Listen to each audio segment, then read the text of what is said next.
안녕하세요, 공병호입니다. 오늘은 매우 다양한 로봇의 종류에 대해서 살펴보도록 하겠습니다. 우리가 생각하는 것보다 로봇은 매우 많은 종류로 개발이 되고 있습니다. 그렇다면 로봇은 활용에 따라서 종류를 어떻게 구분할 수 있을까요? 그리고 이렇게 매우 다양화되고 있는 이유는 과연 무엇일까? 이런 생각을 할 수 있겠죠. 그리고 현재 등장하지 않은 종류의 로봇이 또 만들어질 수 있을까? 이런 생각도 할 수 있을 것입니다. 우리가 인간과 로봇이 협동의 관계를 맺고 함께 공존하고 함께 도움을 주는 관계, 이런 관계는 과연 가능할 것인가? 이런 생각을 또 해볼 수가 있겠습니다. 그리고 군사용 로봇들을 살펴보다 보면 로봇이 가져다주는 미래는 굉장히 비관적인 느낌도 들 수가 있습니다. 그러면 이것들을 개선할 수 있는 방법은 과연 있는가? 이런 생각들을 하면서 저와 같이 함께 공부를 해보도록 하겠습니다. 먼저 로봇의 종류를 되게 다양하게 분류할 수가 있는데, 우리가 지난 시간에서도 배운 인간형 로봇에 대해서 휴머노이드라고 하는 것은 인간과 굉장히 유사하게 생긴 그런 종류의 로봇을 말한다 그랬죠. 네, 그렇지만 우리가 이제 다리가 꼭 다리처럼 돼 있어야 되는 건 아니고, 특히 다리 부분은 바퀴로 돼 있거나 무한궤도로 이렇게 돼 있는 경우가 되게 많고요. 근데 인간과 친숙한 모습일 때 또는 인간과 유사한 모습일 때 우리는 그 로봇과 좀 더 친밀감을 갖고 그들과 상호작용할 수 있는 가능성이 있죠. 그리고 이런 인간형 로봇이라고 하는 것은 우리가 인류가 계속 꿈꿔왔던, 또는 상상 속에서 또는 콘텐츠 속에서, 영화 속에서 꿈꿔왔던 그런 모델이기도 합니다. 여전히 이쪽 관련된 그런 로봇을 많이 개발들을 하고 있습니다. 하지만 현실적으로 로봇이 가장 발달하고 있는 분야는 협동 로봇 분야라고 할 수 있는 것 같아요. 우리는 산업용 로봇, 그러니까는 자동차를 조립한다거나 아니면 차를 조립한다거나 또는 어떤 부품을 조립한다거나 이런 것들에서 그 로봇을 자꾸 개발해서 사용하고 있습니다. 이것을 사람이 함께 일한다라는 개념에서 우리가 협동 로봇이라고 이야기를 할 수가 있어요. 이러한 협동 로봇 또는 산업용 로봇은 정교하게 되어 있는 프로그램에 따라서 움직이기도 하지만, 그렇다면 이런 협동 로봇을 우리가 조절할 수 있는 것은 그 프로그램을 세부적으로 바꾼다거나 아니면 새로운 프로그램을 입힘으로써 다른 동작을 할 수가 있겠죠. 예를 들어서 우리가 자동차 A라는 모델의 자동차를 만든다고 했을 때 그 자동차 모델이 끝나고 B라는 자동차 모델을 바뀌었다라고 한다면 그러면 B라는 로봇을 자동차를 만들기 위한 프로그램으로 바뀌어야 되겠죠. 이것 또한 비용도 많이 들어가고 손이 많이 갈 겁니다. 그래서 이 협동 로봇 쪽에서는 인간은 로봇과 협동을 한다, 협업을 한다라는 그런 관점에서 보고 있는 거죠. 그리고 산업용 로봇에서 지금 가장 광범하게 쓰인 부분이 아닌가 싶습니다. 오른쪽 그림에서 소개하고 있는 것은 이게 이제 어떤 사람이 태블릿 PC를 통해서 로봇을 조절하기도 하고 이렇게 하는 거겠죠. 이 공장의 라인이라고 하는 것은 단순 반복적인 일을 하고는 있지만 때에 따라서는 약간의 조절이 필요하기도 하는 거죠. 하지만 이런 협동 로봇이 단순히 프로그램에 따라서 기본적으로 움직이는 것도 있지만 거기서 좀 더 벗어나는 것들도 가능하겠죠.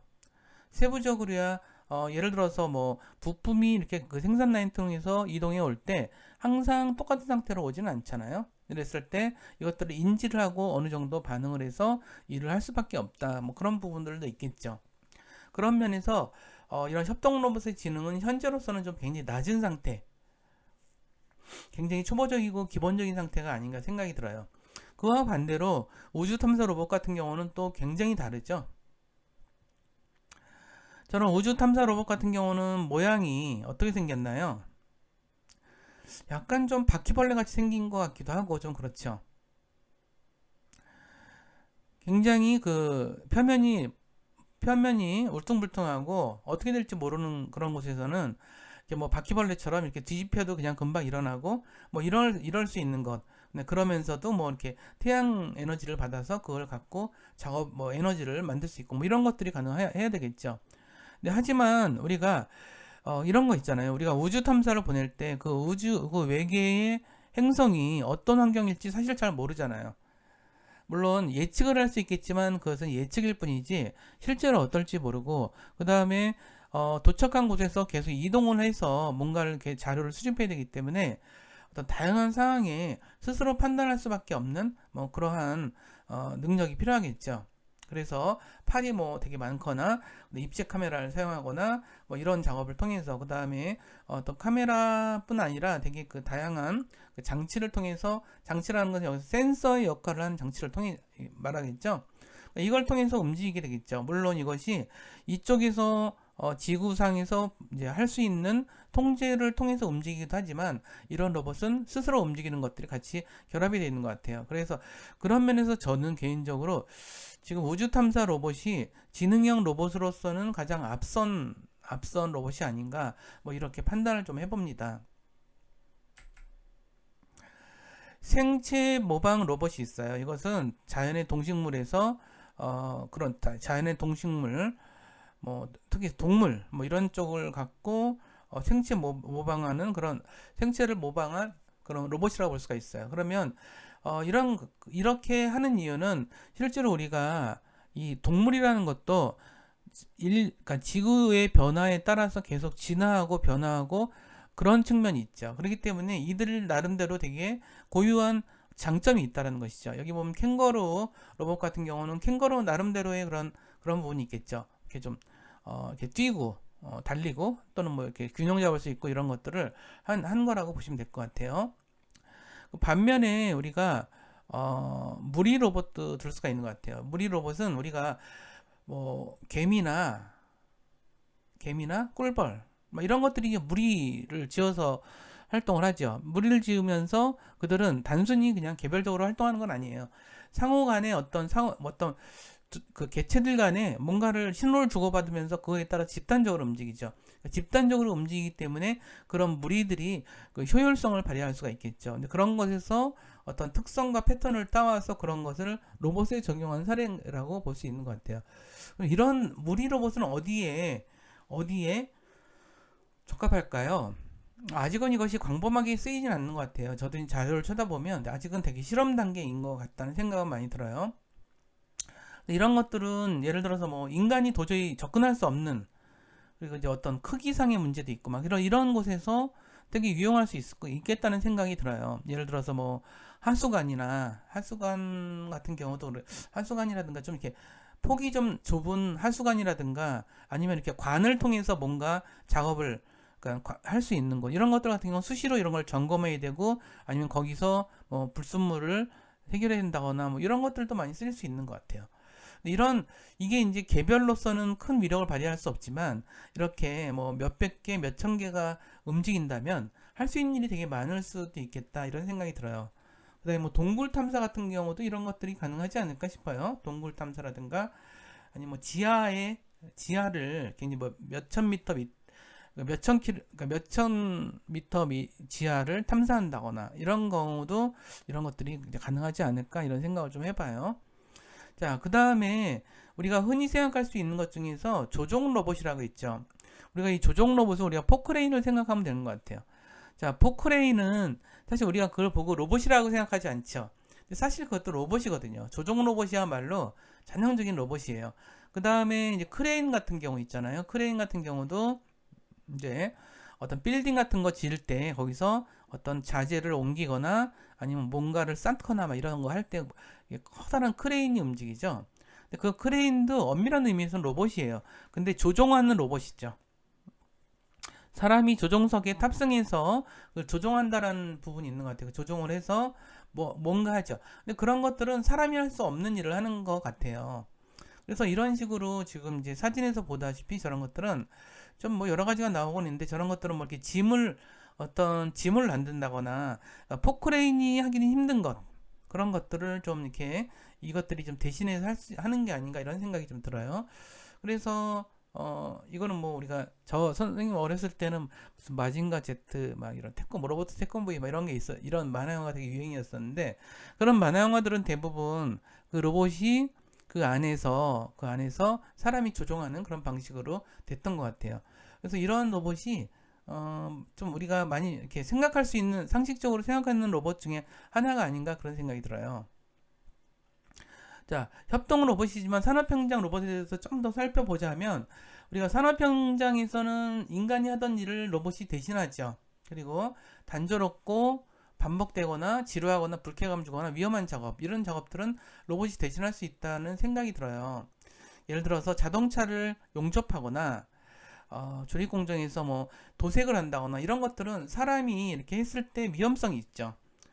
그 용접하는 것도 위험하기도 하지만 도색하는 거는 거기에 화공약품 처리가 되기 때문에 사람이 하기에는 되게 힘든 일이거든요. 이제 그렇기 때문에 이런 부분이 있겠죠. 그래서 뭐 유독가스가 유출되어 있는 곳에서도 작업을 해야 되는 경, 뭐 방사능 물질이 어, 노출되어 있는데 거기서 작업을 해야 되는 경우 그런 경우도 이제 로봇이 해야 되는 경우가 되게 많겠죠. 일본의 후쿠시마 원전이 아마 완전히 해결된 것 같진 않던데 거기가 폭발이 됐었잖아요. 방사능도 노출이 됐었고 한동안 거기서 사람들이 일을 했었나 봐요. 그래서 많이 사람들이 죽고 그랬는데 되게 안타까운 일이죠. 근데 이제 최근에는 거기에 이제 로봇이 들어가서 방사능 물질에 관련된 작업을 하거나 아니면 그걸 철거하는 작업을 하거나 이런 작업을 한다고 뉴스에서 봤습니다.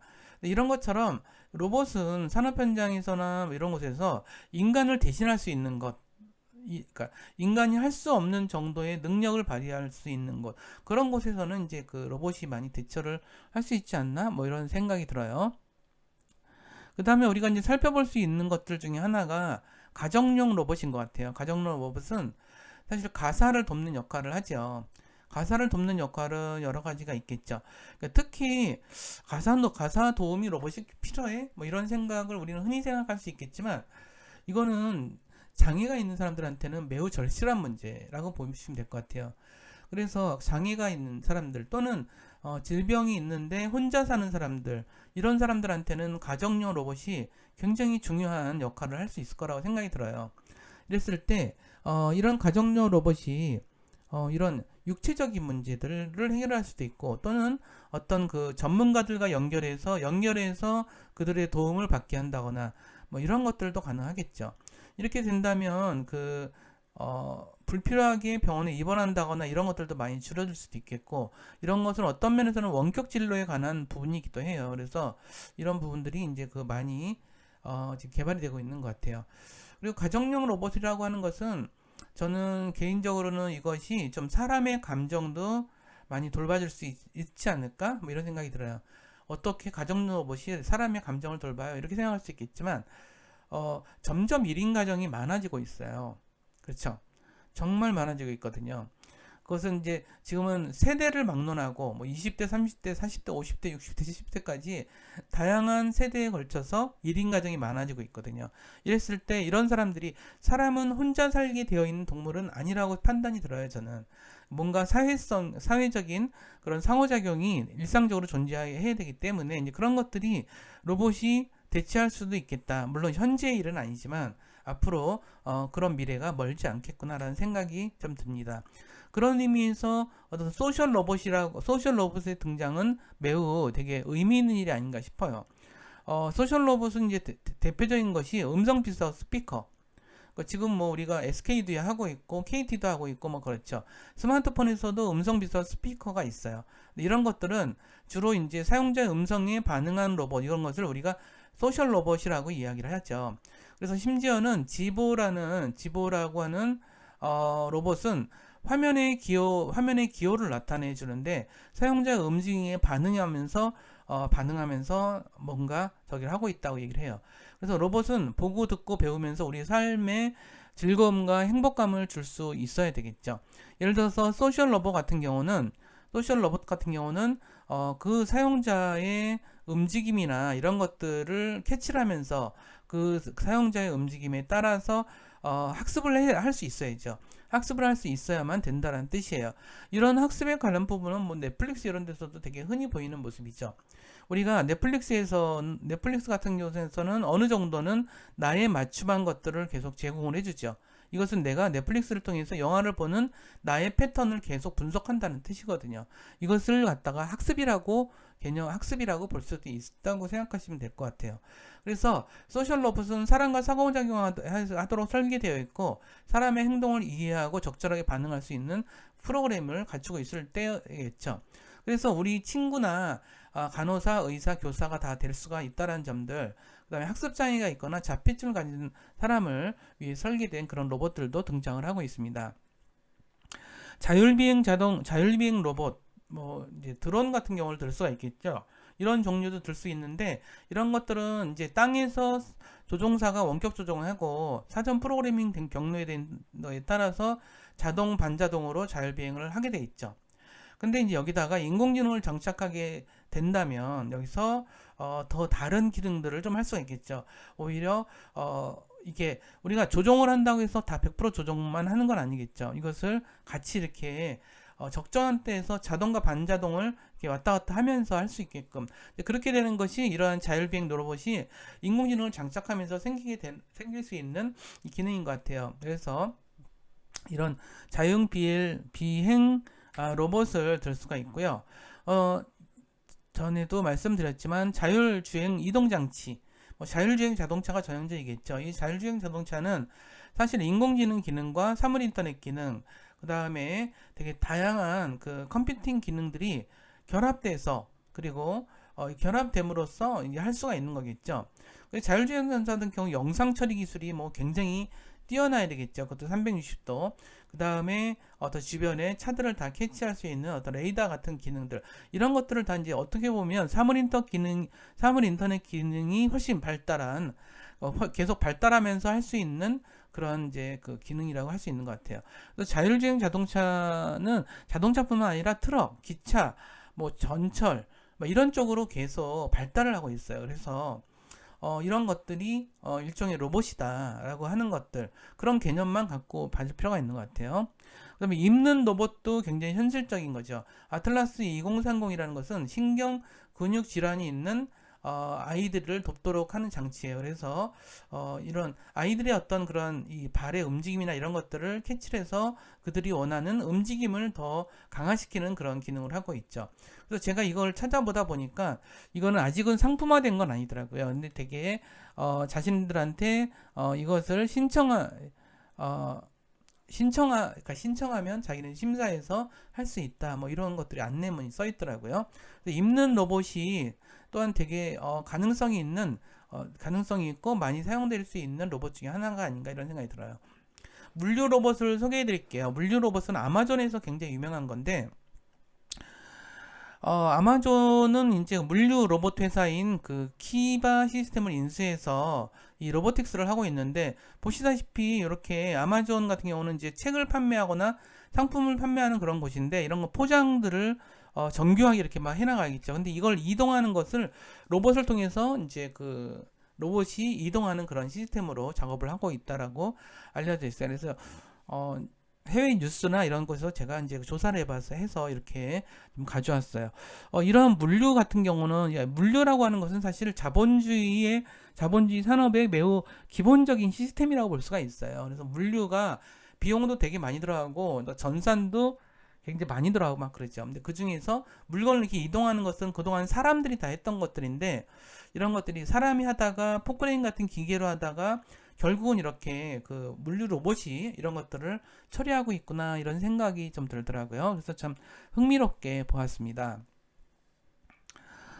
또 볼 수 있는 것 중에 하나가 이제 그 자율주행, 그러니까 배달 로봇이에요. 배달 로봇 이것도 스타쉽 영국의 로봇 개발 업체인 스타쉽 테크놀로지가 2014년에 창업해서 20개국 정도의 소도시에서 자율주행 배달 로봇을 시험 운행 중에 있더라고요. 그래서 이런 것들이 좀 재미있죠. 오른쪽 사진에서 보다시피 어떤 그 배달을 해주는 그런 기능인데 이건 뭐 시속 한 6.4km라니까 굉장히 천천히 움직이는 거 있죠.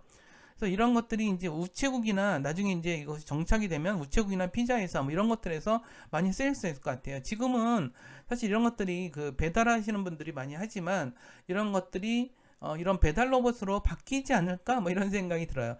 근데 이제 이렇게 되기 위해서는 그렇잖아요. 약간의 지역의 인프라는 필요한 것 같아요. 그래서 모든 지역에서 가능할 것 같지는 않아요. 뭐 예를 들어서 뭐 시골이라든가 이런 데는 불가능하겠지만 도시 같은 경우 또는 도시 중에서도 이렇게 단지가 잘 정비되는 것이 가능하겠죠. 뭐 이제 그럼 이제 엘리베이터가 있고 뭐 이런 것들이 가능하다면 이것이 이제 스마트 시티라고 하는 기본적인 기반이 되어 있어야 하는 부분도 있고 하기 때문에 하지만 미래의 배달은 배달 로봇이 대체를 하겠구나 뭐 이런 생각을 하게 만들고 있어요. 그래서 최근에는 뭐 이제 계단을 오르는 기능까지도 탑재가 되기 시작하고 있다고 합니다. 재미있죠? 재미있는 사례인 것 같아요. 이제 헬스케어에 대해서 설명을 좀 드릴게요. 헬스케어 같은 경우는 일단 치료라든가 병원에서 치료라든가 뭐 이런 관련된 그런 그 로봇들을 다 헬스케어라고 보는데 오른쪽 그림과 같이 이분 같은 경우는 17살 때 두 다리를 잃으신 분인데 기계공학을 전공해서 어떤 자신과 같은 장애인을 위한 첨단 보행 도구로서 로봇 다리를 개발하고 계시다고 해요. 그래서 이것을 뇌와 컴퓨터와 연결하는 그런 기능들을 더 보강함으로써 이것을 뭐 증강인간 뭐 이렇게 부르기도 하는데 어떻게 보면 웨어러블 로봇 같기도 하고 이걸 웨어러블 로봇으로 얘기를 해야 되는지 모르겠지만 어쨌든 이런 장애가 가진 분들한테는 굉장히 희소식이 아닌가 이런 생각이 들어요. 그다음에 지금 이제 로봇 수술이 굉장히 많이 시행되고 있어요. 그래서 이 그림과 같이 이런 이제 의사들이 컴퓨터를 조작함으로써 이런 그 로봇들이 수술을 하는 거 이런 경우가 지금 굉장히 많이 늘어나고 있더라고요. 저도 이제 이런 경험이 없어서 몰랐는데 자료를 찾아보니까 우리 국내에서도 되게 많이 늘어나고 있는 추세이고 그리고 이런 것들이 이제 어떤 의료 쪽에서는 뭐 오히려 더 잘할 수도 있는 수술에서 더 아주 세밀하고 정교한 수술까지도 가능하다 뭐 이런 얘기를 들은 것 같아요. 그리고 이제 그 자료에도 그런 자료들이 뉴스 자료도 참 많이 나오고 있더라고요.